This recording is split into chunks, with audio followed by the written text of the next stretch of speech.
Abdelaziz Bouteflika, on l'a vu, a reçu les hommages de la nation, mais de façon beaucoup plus discrète que pour ses prédécesseurs, comme l'a souligné Luna Guepadoan. Comment ça se passe habituellement? Habituellement, il y a un deuil national qui est proclamé. Il y a des émissions, des éditions spéciales dans la télévision d'État.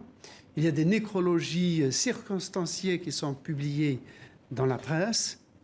Il y a la levée du corps qui est amenée au Palais du Peuple, où les citoyens, les proches, les amis, les étrangers peuvent venir se recueillir, rendre un dernier hommage sur le cercueil. Et ensuite, il y a la cérémonie. Il y a le cortège qui se dirige vers le cimetière. Et il y a la cérémonie qui est beaucoup plus vivante, avec un transport d'émotions publiques et officielles.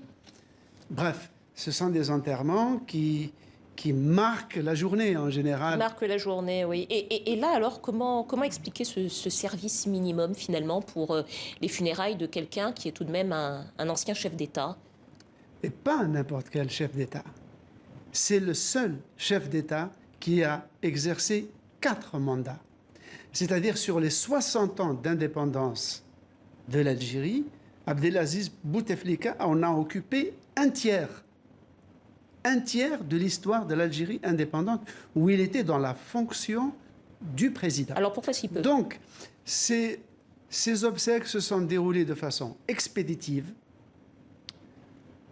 presque à la sauvette, mais le gouvernement était contraint et forcé, ne serait-ce que par un minimum de décence, de donner un caractère officiel à cet enterrement. Et d'ailleurs, symptomatiquement, la télévision d'État l'a présenté non pas comme l'enterrement d'un président, mais d'un ancien combattant de la guerre d'indépendance. Slimane, en quelques mots, il nous reste très peu de temps. À votre avis, pour quelle raison est-ce qu'on a fait ce service minimum pour ce président, comme vous l'avez rappelé, qui a occupé 4 mandats? Pourquoi si peu?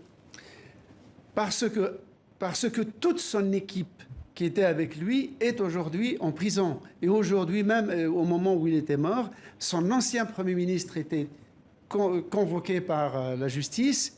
Et en fait, ce qui se passe, c'est beaucoup de gens pensent qu'avec cette marginalisation, cette réduction de l'enterrement, c'est la fonction, c'est pas seulement l'homme qui est amoindri, c'est la fonction présidentielle même qui est diminuée. Et ça, c'est une entorse aux usages de la République algérienne, parce que les anciens présidents n'étaient pas moins controversés que lui. Et à la fin, l'oraison funèbre a été faite par le ministre des Anciens combattants, qui a insisté surtout sur les 6 ans de sa participation à la guerre, en rappelant son nom de guerre, Abdelkader le Malien.